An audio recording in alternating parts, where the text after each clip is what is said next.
കടലപ്പരിപ്പ് ഫ്രൈ എങ്ങനെയാണ് ഉണ്ടാക്കുന്നതെന്ന് നോക്കാം. 2 കപ്പ് കടലപ്പരിപ്പ് 8 മണിക്കൂർ അല്ലെങ്കിൽ തലേ ദിവസം വെള്ളത്തിലിട്ട് വയ്ക്കണം.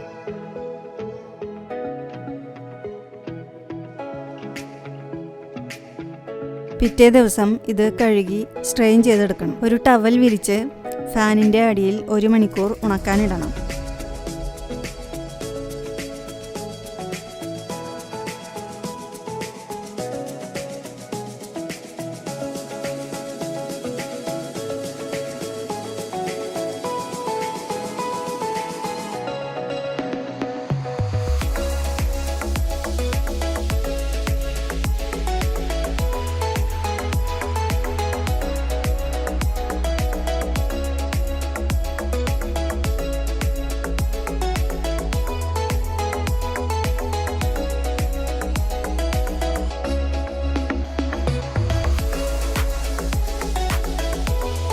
ഒരു പാനിൽ ഓയിൽ ഒഴിച്ച് ചൂടാകുമ്പോൾ പരിപ്പ് ചേർത്ത് ഫ്രൈ ചെയ്ത് കളർ മാറുന്നതിന് മുമ്പ് എടുക്കണം.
ഇത് ഒരു ബൗളിലിട്ട് ആവശ്യത്തിന് ഉപ്പ്, മുളക് പൊടി, ചാട്ട് മസാല എന്നിവ ചേർത്ത് മിക്സ് ചെയ്തെടുക്കണം.